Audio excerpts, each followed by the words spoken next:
Now Yeah, that anything to stay out of the chemo chair. And so just to Totally. let other people know, I've never had IV chemo or radiation. I was diagnosed de novo.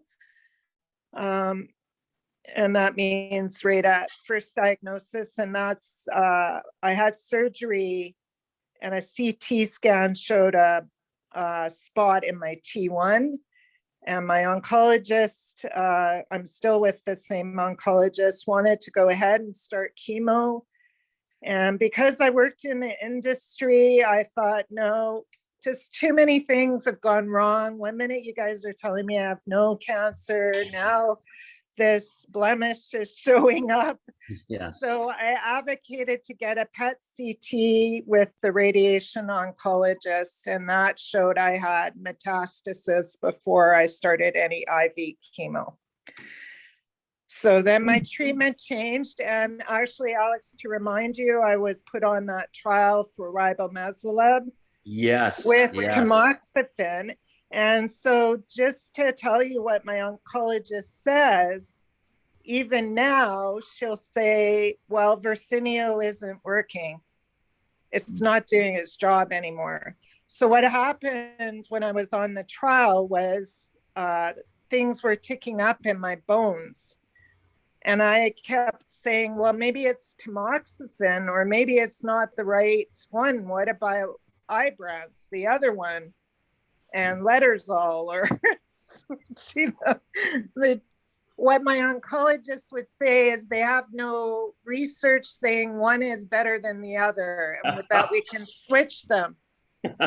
She's still saying that. I know, it's terrible. I speak with oncologists and they think they're all the same. And I've got a list of differences between each drug and different pathways that each one works on that the other doesn't work on. Then, of course, knowing that abemaciclib is the best and has CNS activity where the other two don't. I mean, this poor woman, this 30-year-old woman, now has metastasis in the brain. And I'm just shaking my head because now she's on whole brain radiation and IV chemo. And, this is the start of the downfall for her treatment. And she's like 31 years old. It's just terrible.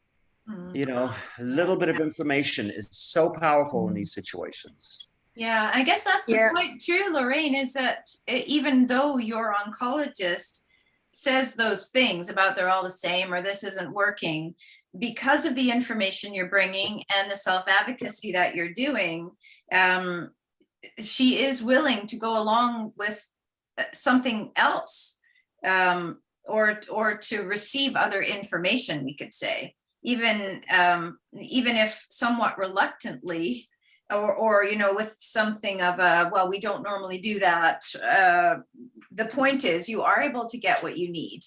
And right now it's just a crazy time in cancer care with this, as Alex was saying earlier, with it's less than a decade that we've been able to use genetic testing to find cancer treatments at all. It might seem like forever, but 10 years in the medical profession, it takes a long time for things to change. So it's just now catching on for most oncologists that genetic testing has value over just going straight for chemo and radiation. So things will definitely improve in that direction over the next decade, like exponentially. We've already seen hundreds of targeted therapies that exist now, where a decade ago there were 3, right? Yeah. Maybe for CML or something, and that was it. Yes, point is, the whole goal here is get as much information as you possibly can about what is going on, what is the mechanism behind what's happening for you, because as Lorraine, you're talking to, that then it allows you to have confidence in what you're doing. It also gives you the power to advocate for yourself functionally, to prove why certain treatments are going to work for you or not work for you.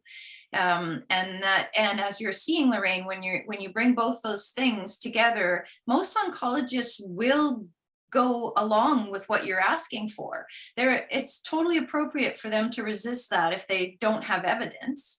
But when you can provide them with the evidence, whether it's through a PET CT and genetic testing, whatever it is you're trying to show them, most will have a look at it anyway.